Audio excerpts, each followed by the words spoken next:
Ang walang kapantay na martial god, unang yugto. Kabanata 1816, pakikipag-usap.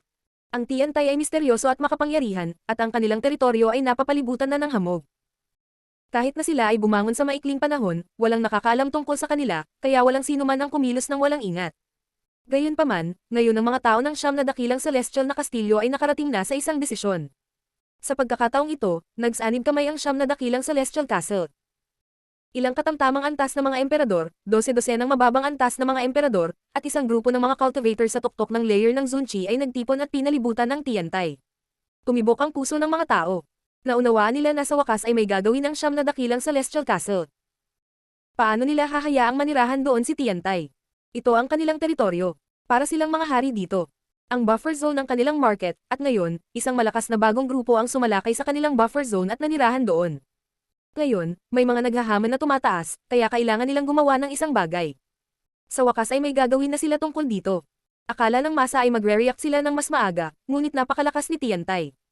Kinailangan nilang maging maingat. Sa sandaling ito, ang pasukan ng Tiantay ay mukhang isang ilusyon, mayroon lamang hamog. Napakalakas ng deployment spell, naisip ni Zhou Tianxiao na nakatingin sa mga ambon. Sa kabutihang palad, ito ay isang illusion deployment spell lamang. Kung ito ay isang mapanirang deployment spell, ito ay magiging banta sa isang medium level na emperador. Sabi ng isang malakas na cultivator ng Celestial Summer Castle. Mayroong lahat ng uri ng deployment spellcasters. Alam ng ilang tao ang mga illusion deployment spell, ang iba ay alam ang empty space deployment spells, at ang ilang napakalakas na deployment spellcasters ay kinokontrol din ng ilang uri ng deployment spell. Noon, naiintindihan ni Lin Fang ang mga deployment spells, at narito si Tiantai. Pag-iisip ng malakas na cultivator ng Celestial Wen Castle, nakangiting walang pakialam. Sumimangot ang mga miyembro ng Celestial Qi Castle, may kinalaman ba talaga iyon kay Lin Fang? Umalis si Lin Fang ng ilang taon lamang, at sa oras na iyon, hindi pa siya nakakalusot sa Huangqi Layer. Ganoon, kaya kalakas. Maaari bang magkaroon si Lin Fang ng hindi kapanipaniwalang dakilang mga imperial na kasulatan? Makakabili ba siya ng sobrang mahal, halos hindi mabibili ng mga materyales? Imposible. Pumasok tayo sa loob at titingnan natin. Matiyag ang sagot ni Zhou Tianxiao. Pagkatapos, sumigaw siya. Ang siyam na dakilang celestial na kastilyo ay pumunta rito para sa dakilang pinuno ng Tiantay. Ang kanyang boses ay kumalat sa lahat ng mga gusali ng Tiantay. Para sa isang sagot, isang grupo ng mga tao ang lumabas at sinulyapan ng mga miyembro ng siyam na dakilang celestial castle. Wala silang sinabi, bagaman. Tahimik lang silang nakatingin sa kanila. Lahat, pwede ba kaming pumasok? Tanong ng isang malakas na cultivator ng Celestial Qi Castle nang makita niyang hindi nagsasalita ang mga taong iyon. Siya ay hindi nasisiyahan, ang mga taong iyon ay mga cultivator lamang ng layer ng Zunchi. Kadalasan, iginagalang siya ng mga taong ito, ngunit ang mga taong ito ay hindi.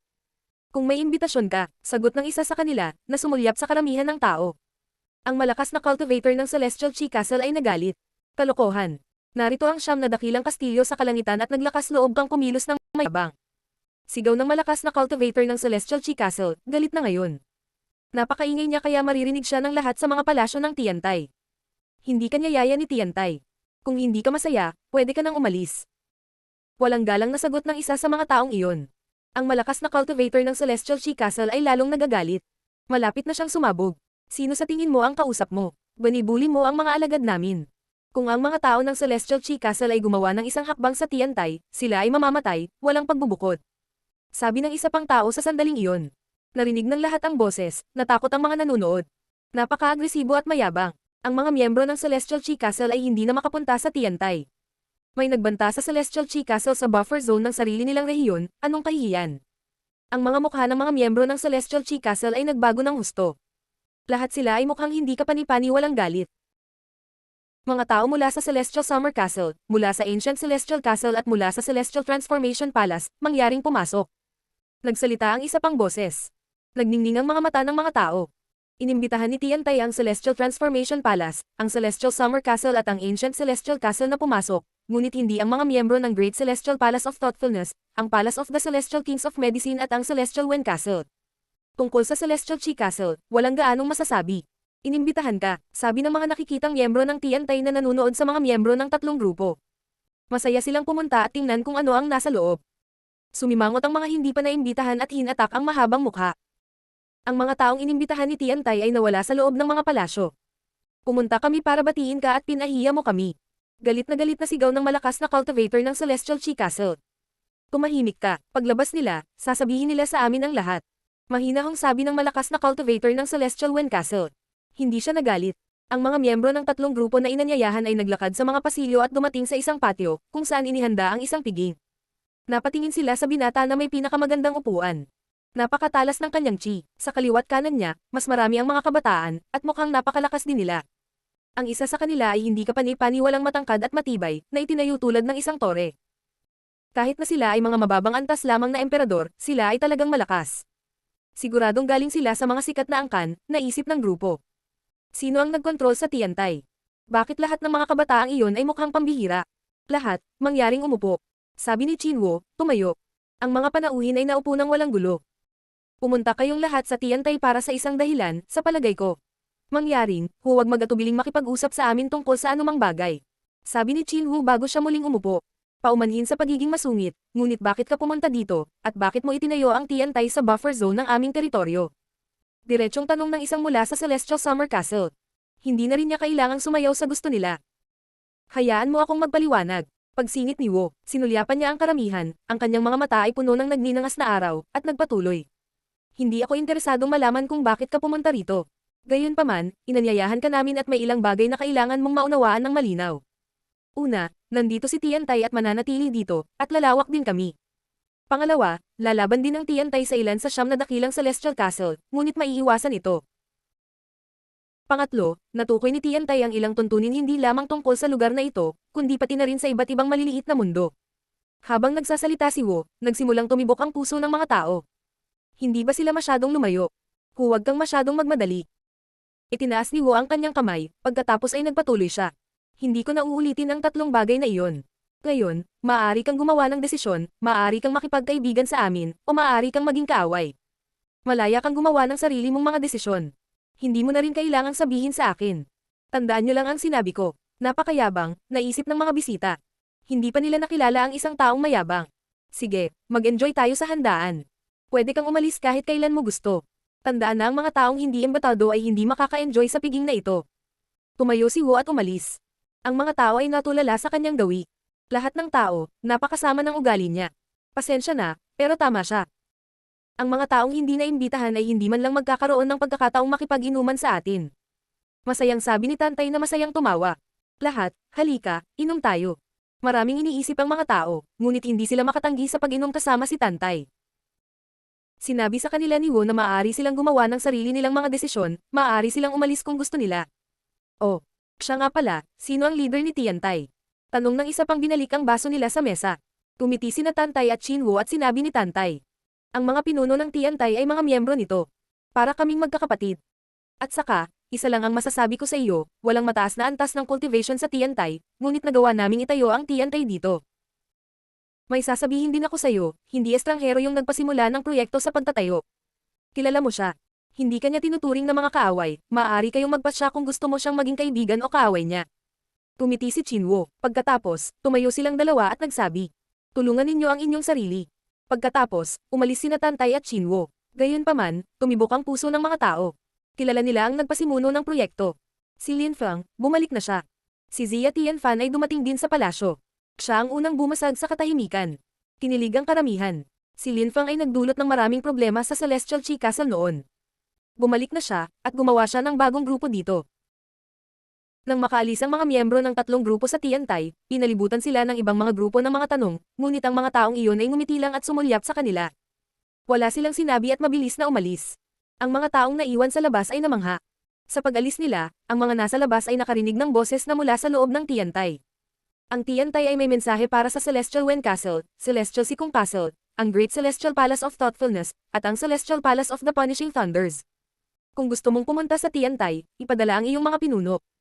Tungkol sa Celestial Chi Castle at sa palasyo ng Celestial Kings of Medicine, sinabi nila na maaari kang Manus. Ang walang kapantay na martial god, unang yugto. Kabanata 1817, pagpipilit sa daan.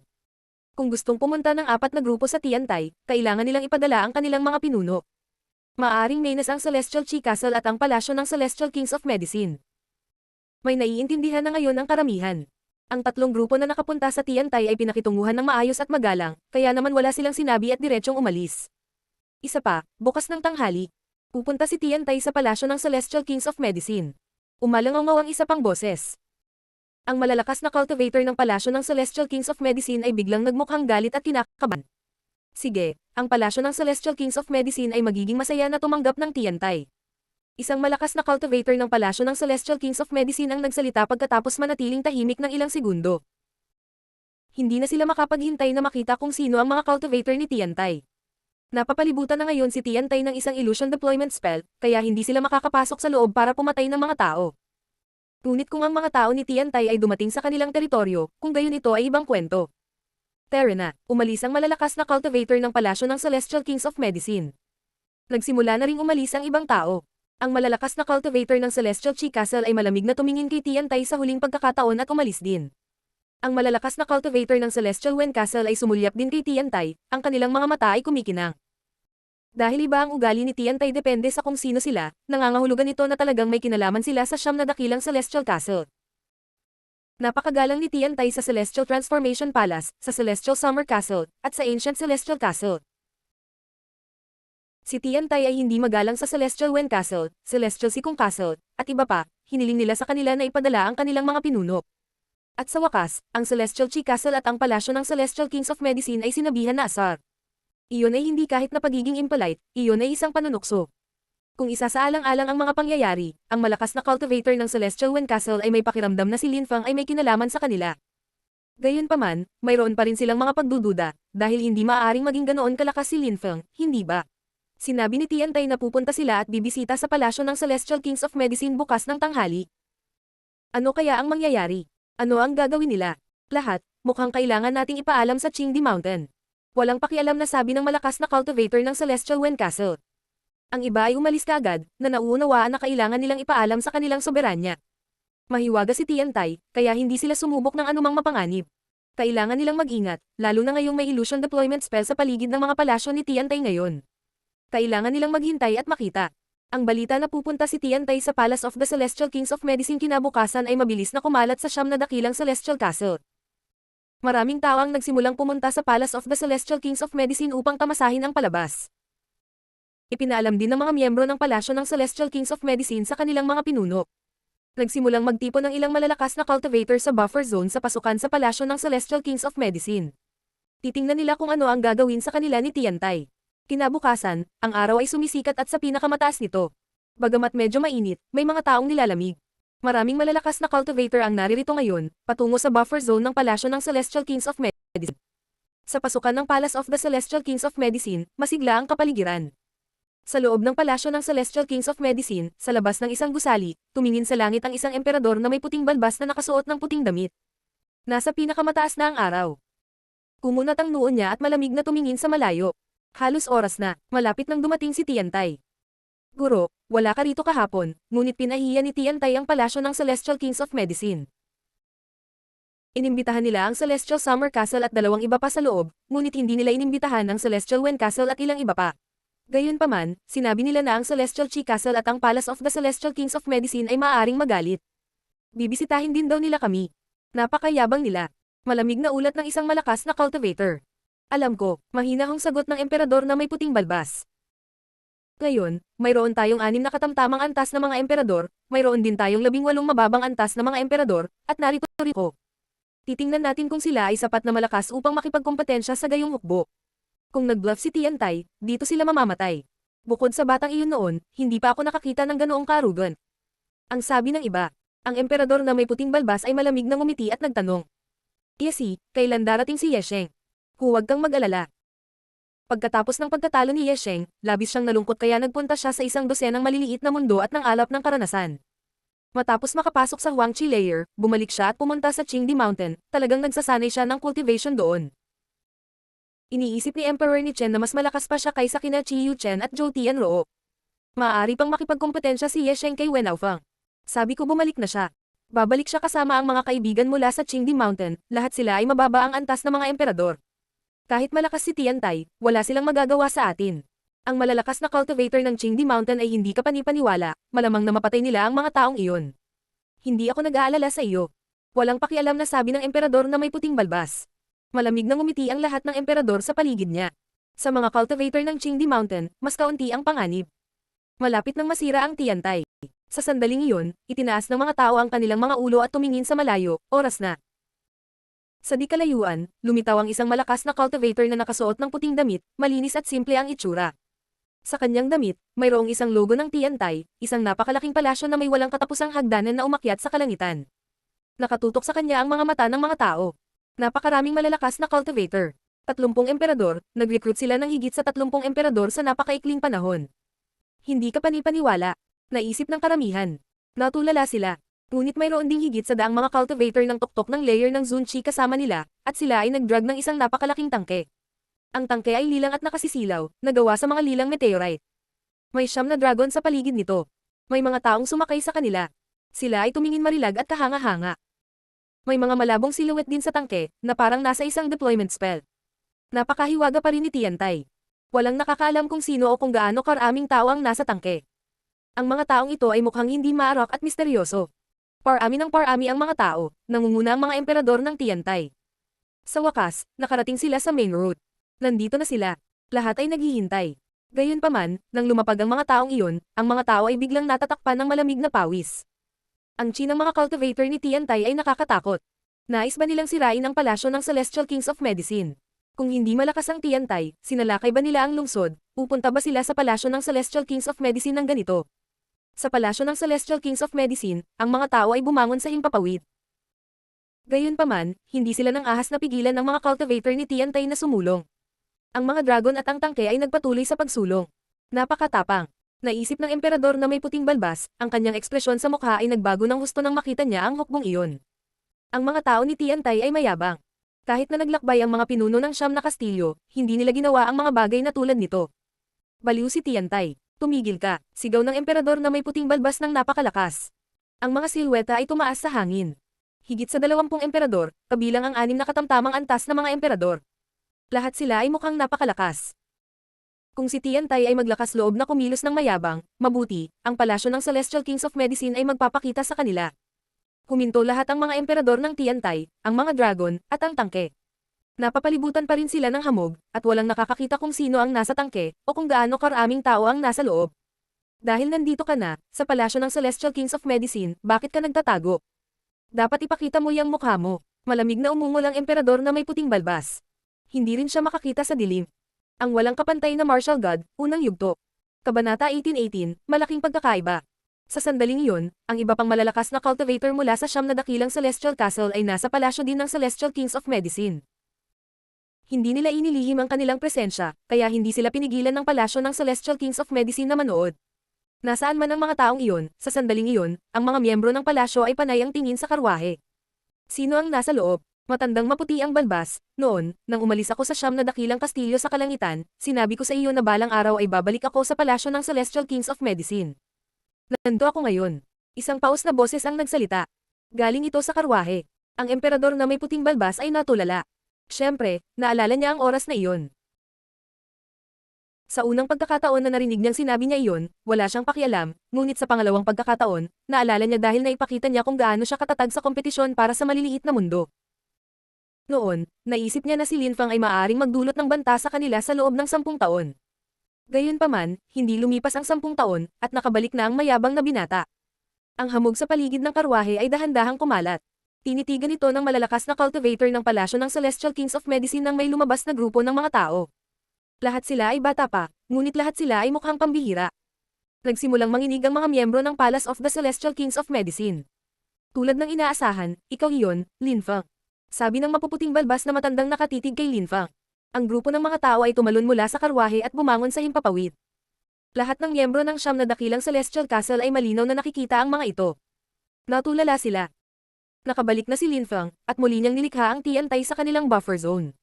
Nang makita ng karamihan ng mga taong iyon, binigyan nila ng partikular na atensyon ang kanilang mga antas ng paglilinang.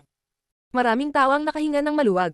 Ang mga kabataang iyon ay pawang mga mababang antas na emperador, at si Lin Fang ay isa pa ring cultivator ng Zun. Hindi sila maaaring magdulot ng banta sa 9 na dakilang kastilyo sa kalangitan. Siyempre, mas nag-aalala ang mga tao dahil sa mga taong nasa likod ni Lin Fang. Ang ilan sa mga taong iyon ay miyembro na ng Tiantay noon. Ang nakasuot ng sayan na damit ay tinatawag na Hao Qinglin, ang Buddhist monghe na iyon ay tinawag na Tianqi, ang nakasuot ng gintong damit ay si Junmo Shi mula sa Celestial Palace of the Immortals. Ang mga taong iyon doon ay inalipin ng Celestial Chi Castle. Bulalas ni Wen Tiange sa sandaling iyon. Naunawaan niya kung bakit ngayon ay hindi nagustuhan ni Lin Feng ang Celestial Chi Castle at ang palasyo ng Celestial Kings of Medicine. Ang malalakas na cultivator ng palasyo ng Celestial Kings ng Medisina ay hinalinhan din. Walang magawa si Lin Feng laban sa kanila. Malamig na ngumiti ang maputi balbas na matandang lalaki. Nagtago ka pa, akala ko isa kang misteryoso at hindi ka panipaniwalang bagong grupo. Sa huli, ikaw ay isang grupo ng mga dropout. At nakakadismaya ka, hindi ka pa nakakalusot sa Huangqi layer. Maaaring ma-stuck ka sa layer ng Zunqi, marahil hindi ka na makakalusot sa layer ng Huangqi. Nag-overestimate ako sa iyo noon. Tawagan lang ang mga hindi ka panipaniwalang mag-cultivator sasakal na sumama sa iyo. Hindi ka namin napapansin. Tiningnan ni Lin Feng ang mapuputing balbas na matandang lalaki sa isang makabuluhang paraan at ngumiti, huwag kang magalit. At tayo lang, ikaw ay nag-iisa. Ang isa pang katamtamang antas na emperador ay hindi makapaniwala. Talaga, kami lang, nandito ang lahat ng miyembro ng Tiantai, mahinahong sagot ni Lin Feng. Ang malalakas na cultivator ng Palace of the Celestial Kings of Medicine ay namangha, at hindi lang sila, lahat ay namangha. Paano nang ahas ang mga taong ito na kumilos ng mayabang? Lin Feng, ilang anteng-anteng ang ginawa mo para labanan kami sa pagkakataong ito? Tanong ng maputing balbas na matandang lalaki matapos manatiling tahimik ng ilang segundo, saka siya tumawa. Hindi niya nakalimutan ang tungkol sa mga anteng-anteng ni Lin Feng. Ginamit niya ang mga ito para patayin ang maraming emperador noon. Pagkatapos, gumamit din siya ng mga deployment spell. Ang kanyang mga deployment spell ay mas malakas kaysa sa kanyang mga kakayahan sa pakikipaglaban. Ikaw ay isang katamtamang antas na emperador at natatakot ka sa akin, nakakaawa ka. Sabi ni Lin Feng, na humakbang pasulong. Patuloy niya, ang mga taong ito ay lahat ng aking mga kaibigan. Ang ilan sa kanila ay mga direktang disipulo sa Tiantai. Ang iba ay sumama sa Tiantai mamaya. Ngunit ang aming mga guro ay pinuno pa rin ng Tiantai. Alam mo kung bakit tayo napunta sa palasyo ng Celestial Kings of Medicine sa pagkakataong ito. Gusto naming ikumpara ang aming lakas sa iyo. Tumiti si Lin Feng at tumingin sa malalakas na cultivator mula sa Palace of the Celestial Kings of Medicine. Napakaraming emperador. Matanda na kayong lahat, para kayong mga lumang kalansay. Sinong gustong lumaban? Ang yabang. Malamig na tumingin kay Lin Feng ang malalakas na cultivator ng Palace of the Celestial Kings of Medicine. Isang mababang antas na emperador ang tumalon pasulong. Ang kanyang cosmic energies ay nasa ikawalong antas. Siguradong mananalo siya. Bits. Gumalaw ang matanda na parang hangin at hindi mabilang na mga puno ang bumaril patungo sa Tantay. Gayunpaman, tumalon si Tantay, umutok ang mga basag at nakakabasag na tunog habang umuungal ang mga leon. Ang isang nakakatakot na enerhiya ay tumaas habang ang hangin ay nasira. Nagsimulang manginig ng husto ang lupa at langit. Nanginginig ang utak ni Lin Feng, ngunit wala siyang narinig. Naramdaman niya ang paggulo ng kanyang dugo. Loud voice assassination. Sumimangot si Lin Feng. Nakita niya si Tantay na ikinakaway ang kanyang kamay, milyon-milyong leon ang lumitaw sa himpapawid, ngunit agad ding nawala. Ang malalakas na cultivator ng palasyo ng mga Celestial Kings ng Medisina ay biglang napaluhod, sa sakit na nakakasakit sa tenga. Mahusay na invisible elephant. Tumalon si Tantay at itinaas ang kanyang kamay, agad na sinampal ang isang malakas na tagapagsaka ng palasyo ng Celestial Kings ng Medisina. Ang mga tao ay namangha, lalo na ang malalakas na cultivator ng palasyo ng Celestial Kings of Medicine, ang kanilang mga mukha ay namimilipit sa gulat. Anong klaseng lakas iyon? Ano ang mga pag-ataking iyon? Malakas na boses assassination. Mahusay na invisible elephant. Walang ganap na tunog sa kapaligiran. Natahimik ang lahat. Maraming mga cultivator ng Zun ang nagsimulang damyugo mula sa mga tainga. Lahat ay namangha. Ang mga lumang tanga ay nananatiling matandang tanga. Napakahina mo, Lin Feng, ang mga matandang dud na iyon ay mga basura, wala sa kanila ang dapat magkaroon ng karangalan na lumaban sa atin. Sambit ni Tantay. Ang kapaligiran ay ganap na tahimik. Pagkatapos ay sinampal niya ang isa pang lalaki, isang bagay ang nabasag ng malakas, at ang cultivator ay nagbigay ng isang kakilakilabot na tili habang siya ay bumagsak sa lupa at umubo ng dugo. Ang mga cultivator na dinala ni Lin Feng ay kakilakilabot. Naisip ng nayayanig na karamihan. Kahit na si Tantay ay isang mababang antas na emperador, siya ay napakalakas, at hindi pangkaraniwang katangian. Siyempre, hindi ipinagmalaki ni Tantay, ginawa lang niya ang sinabi ni Lin Feng. Alam niyang hindi ganoon kalakas si Tiantai, ngunit ang mga taong ito ay napakahina. Ang kanilang mga sinaunang kasulatan, kasanayan, at pamamaraan ay mahina. Hindi nila may kukumpara ang kanilang sarili sa gayong mga mahina. Ang mga taong ito ay malamang na hindi kailanman mag-aaral ng dakilang imperial na mga kasulatan. Iyan ang lalaking nanakit kay Yu Chen. Sinabi ni Jin Chenjun kay Chi Yunlin. Hindi akalain ni Jin Chenjun na talagang darating si Lin Feng. Naalala niya si Lin Feng. Siyempre, mas naalala ng ilang tao si Lin Feng. Sina Emperor Dong at Emperor Qi, nang makita nila si Lin Feng, ang puot ay sumabog sa kanilang mga puso. Dahil kay Lin Feng, naging miserable ang kanilang buhay. Nawalan ng braso si Emperor Dong, at naroon din si Qi Chenxi. Nakakagulat, bumalik si Lin Feng. Kailangan nilang makaganti. Nagdala ka ng ilang hindi kapani-paniwalang cultivator. Malamig na sabi ng emperador na may puting balbas. Ang Tantay ay maaaring magdulot ng banta sa mga katamtamang antas ng mga emperador. Hindi nila malinaw na makita kung gaano kalakas ang mga kaibigan ni Lin Fang. Ang mga mababang antas na emperador ay hindi makalaban sa kanila. Tantay, lumayo ka, ang mga taong iyon ay hindi nang ahas na lumapit habang nandito ka. Sabi ni Lin Fang na may bastos na ngiti. Tumawa si Tantay at tumalikod. Tumiti si Lin Fang kay Qing Fang. Qing Fang, gusto mo bang subukan? Tumanggo si Qing Fang at sumulong na parang bagzaw ng hangin. Nakapagtataka, sa pagkakataong ito ay nagpadala si Lin Fang ng isang babae. Ang mga miyembro ng Palace of the Celestial Kings of Medicine ay hindi nang ahas na maliitin siya. Ang maputing balbas na matandang lalaki ay tumingin sa isa pang nakatatanda at sinabi, "Ikaw, pumunta ka, sige." Kinilala ang matanda, naglabas ng makapangyarihang cosmic energies. Ang kanyang cosmic energies ay level 9 na. "Sasalakayin ko," mahinahong sabi ni Qing Fang sa kanya. Pagkatapos, bigla siyang nawala sa hangin. Nagbago ang mukha ng matanda nang lumitaw ang isang madilim na kagubatan sa paligid niya. Bits. Biglang lumitaw ang apoy at sinunog ang mga puno. Mabilis na umatras ang matanda. Mabagal. Sigaw ni Qing Fang, at biglang bumagal ang lahat. Lumitaw ang isang sinag ng liwanag, at ang mukha ng matanda ay namutla. Isang napakalaking pares ng mga pakpak ang bumagsak sa kanya, at tumansik ang dugo. Napasigaw ang matanda at napaluhod. Bumagsak ang isang braso niya mula sa langit nang wala siya. Bumalik si Qing Fang kay Lin Fang. Isang light beam lang ang nakita ng karamihan. Ang mga emperor ay mukhang napakahina sa harap ng mga taong ito. Naisip ng mga tagamasid nang makita nila ang malakas na tagapagsaka ng palasyo ng Celestial Kings ng medisina na mukhang mahina. Bakit napakalakas ng mga mababang antas na emperador ng Tiantay? Ang walang kapantay na martial god, unang yugto. Kabanata 1819, Pananagutan. Maraming mga uri ng cosmic energies. Gumamit siya ng 4 na uri ng cosmic energies, naisip ng mga nagmamasid, na tumitingin kay Qing Fang. Napakaganda niya at napakalakas. Hindi siya mas mahina kaysa sa napakalaking Tantay. Ang mga tao pagkatapos ay tumingin sa mga kaibigan ni Lin Fang. Ganon ba sila kalakas? Kung iyon ang kaso, kung gayon ang sitwasyon ay mukhang masama. Pero syempre, ang mga miyembro ng palasyo ng Celestial Kings of Medicine ang pinaka-nagulat. Kung ang lahat ng kanilang mababang antas na emperador ay patuloy na lumaban, lahat sila ay magdaranas ng matinding pagkatalo. Naiintindihan na nila na sa parehong antas, wala silang magagawa laban sa mga kaibigan ni Lin Fang. Sa sandaling iyon, naglakad pasulong si Tian Qi at pinagdikit ang kanyang mga palad, naglabas ng mga gininto ang enerhiya. Mukha siyang Buddha. Gayunpaman, sa pagkakataong ito, ang malalakas na cultivator ng Palace of the Celestial Kings of Medicine ay tumingin kay Tian Qi at nanatiling tahimik. Walang nang ahas na harapin si Tian Qi. Ang emperador na may puting balbas ay malamig na tumingin kay Tian Qi. Sinabi sa akin ni Lin Fang na humingi ng tulong ang aming guro, ngunit pinahiya mo siya noon. Tinakaw mo pa ang kanyang mga kayamanan. Napakayabang mo noon. At ngayon hindi ka nang ahas na lumapit at lumaban. Tanong ni Tian Qi. Kahit na siya ay isang Buddhist cultivator, maaari rin siyang maging napaka-agresibo. Nanginginig ang mga nanonood, kumakabog ang kanilang mga puso sa kanilang mga dibdib. Ang malalakas na cultivator ng palasyo ng Celestial Kings of Medicine ay kinailangan na nilang harapin dahil sa sandaling iyon ng pagmamataas. Ang palasyo ng Celestial Kings of Medicine ay pinapahiya ng mga alagad ng gurong iyon. Dumating sila para ipaghiganti ang kanilang guro. Nakakatawa. Dapat umalis ka na, kung hindi, ang palasyo ng Celestial Kings of Medicine ay titigil sa pagiging magalang sa iyo. Malamig na sabi ng maputing balbas matanda. Ang ibig sabihin ng matanda ay magpapadala sila ng mga medium level na emperador kung hindi umalis si Lin Fang at ang kanyang mga kaibigan. Naunawaan din iyon ni Tian Qi. Malamig siyang ngumiti at sinabi.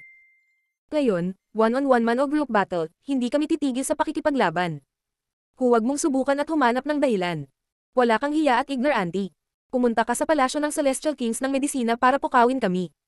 Dahil sa ganoong paraan, Yao Chen, pumunta ka at crush mo siya. Turuan mo siya ng paggalang. Malamig na utos ng emperador na may puting balbas. Isang katamtamang antas na emperador malon. Nagulat ang mga tao, ang palasyo ng Celestial Kings of Medicine ay nagpapadala na ngayon ng mga medium level na emperador. Gayunpaman, nakatayo lang doon si Tian Qi nang walang takot. Matagal na niyang pinaghandaan. Ang mga bata ay nangangahas na kumilos ng mayabang at walang pakundangan sa panahon ngayon. Dinuraan si Yao Chen. Ang lakas ng kosmikong kahoy ay nakapalibot sa Tian Qi, na naging mga baging na naghahangad na magbigkis sa Tian Qi. Gayunpaman, mukhang ganap na kalmado si Tian Qi. Napapaligiran siya ng mga gintong ilaw na lalong kumikinang. Siya rin ay umawit ng mga mantra sa isang malinaw at malambing, dalisay at malalim, malalayong tinig na Brahma. Ang imahe ng isang sinaunang Buddha ay lumitaw sa likuran niya. Tumalon si Yao Chen pasulong, ang kanyang mga kamay ay naging matutulis na kahoy na patpat. Ang mga enerhiya ng kahoy sa kanila ay lubhang matalas, tulad ng mga blades. Hindi masisira na katawan. Sinalakay ng mga ilaw ng Buddha ang kapaligiran at pinatigil ang mga enerhiya ng kahoy. Ang lakas ng ginto ay napakahirap. Gayunpaman, malamig na umungo si Yao Chen at naging isang hayop na puno. Napapaligiran si Tianqi ng matutulis na enerhiya ng kahoy na tumagos sa kanyang mga gintong ilaw. Nagpatuloy si Tianqi sa pag-awit sa kahanga-hangang boses na Brahma na iyon. Siya ay unti-unting naging pangalawang Buddha, pagkatapos ay pangatlo, at pang-apat. At pagkatapos, lahat sila ay pinagsama sa isang napakalaking sinaunang at hindi masisira na Buddha. Walang tigil ang mga pag-awit ni Tianqi. Ang dambuhalang Buddha ay bumaba mula sa langit at idiniin si Yao Chen. Paano kayang haharapin ng isang nakakaawa na mababang antas na emperador ang aking cosmic energies? Isa akong katamtamang antas na emperador. Umungo si Yao Chen malamig na nagiging hindi mabilang na mga baging. Ang kanyang pinatalis na lakas ng kahoy ay lumipat patungo sa mga enerhiya ng Buddha. Gayunpaman, lahat sila ay naghiwalay. Mas maraming baging ang umangat sa himpapawid, nanginginig ang lupa, ngunit ang boses ni Tianqi ay lalo lang lumakas. Pinalibutan ng kanyang Buddha ang mga puno, na ikinagulat ni Yao Chen. Masyadong malakas si Tianqi. Ang mga tao sa paligid nila ay natigilan. Kahit na si Yao Chen ay hindi isang napakalakas na medium level na emperador, siya ay isang medium level na emperor pa rin, ang kanyang cultivation level ay mas mataas kaysa sa Tianqi. Pero parang walang kwenta sa laban na ito. Ang mga kakayahan ni Tianqi sa pakikipaglaban ay hindi kapanipaniwala. Ang mga nanonood ay namangha, bihira silang makakita ng mga ganoong kalakas na cultivator. Naiintindihan ko kung bakit ayaw ng mga taong iyon na umalis sa Tiantai pagkatapos sumali. Bulong ni Xia Tianfan sa kanyang sarili. Kumikislap ang kanyang mga mata. Ang kanyang mga kasanayan ay napakalakas na, ang Celestial Summer Castle ay may ilang magagaling.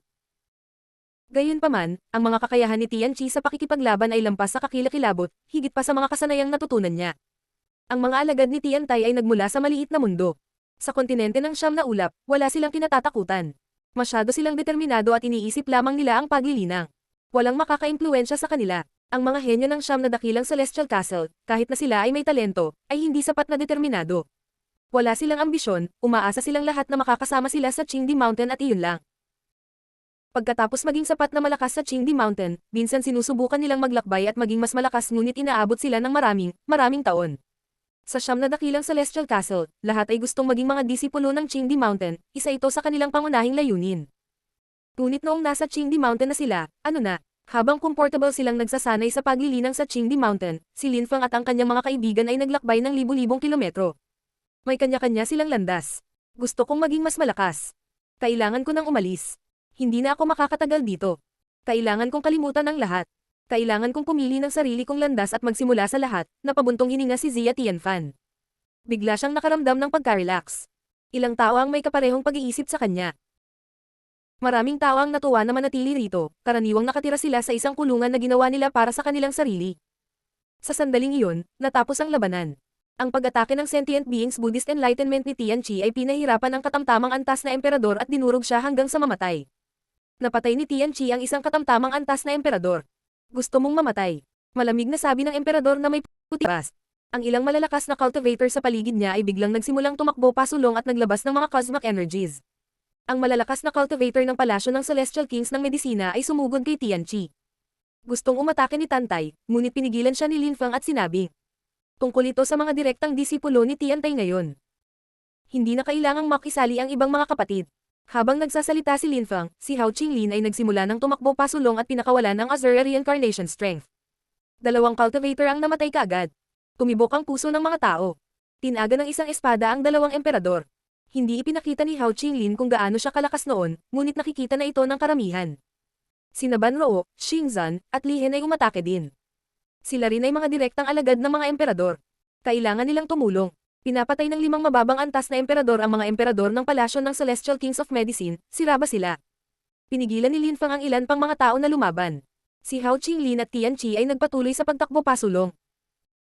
Naglabas si Hao Qinglin ng mga enerhiya ng Reincarnation Sword na nagburr sa kalangitan, nagbabantang lalamunan ito.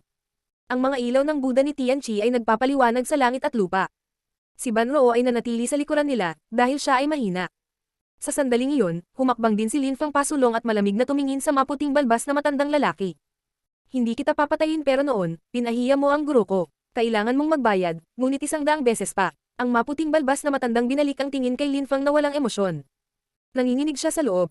Isang Zone Cultivator ang nagsasalita sa kanya ng ganoon, at tinatakot siya.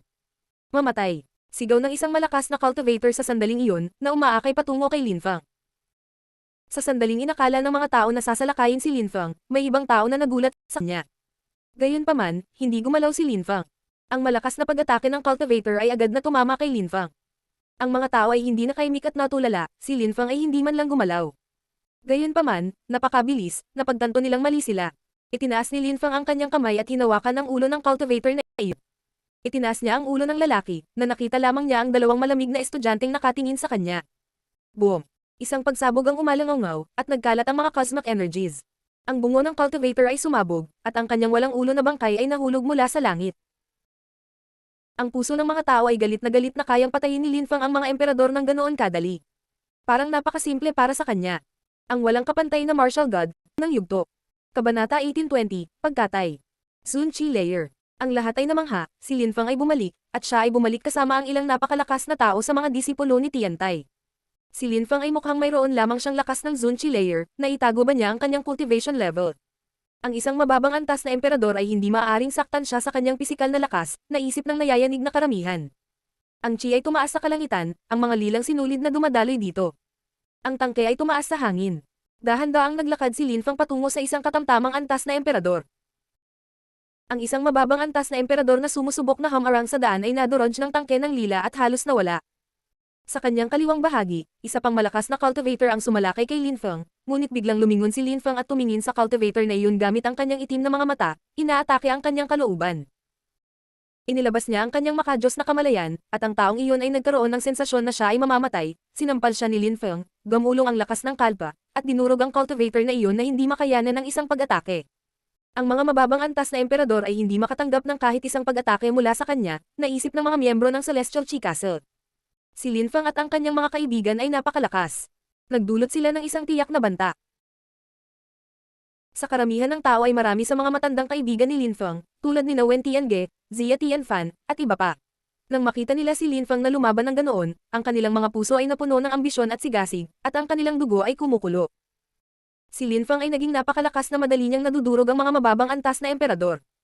Naunawaan ng lahat na sa parehong antas, wala nang makakalaban sa kanya. Ang pinakakamanghamanghang bahagi ay ang Hao Qinglin at Tian Qi ay parehong nakakatot. Ang reincarnation energies ni Hao Qinglin at ang Buddha energies ni Tian Qi ay madaling madurog din ang mga mababang antas na emperador.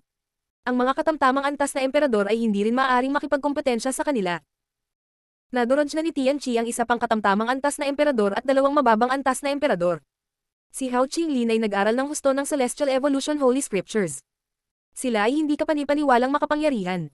Maging si Hao Qinglin ay nagulat sa pag-aaral sa kanila. Lumitaw ang mga anino ng reincarnation, ang lupa at ang langit ay naging gulong ng reincarnation. Sa loob ng gulong ng reincarnation, ang Azura energies ay dumurog sa mga tao na naakit dito. Ngayon lang, ang mga mapanganib na cosmic energies ay nagkalat. Isang katamtamang antas na emperador ang bumagsak, ganoon din.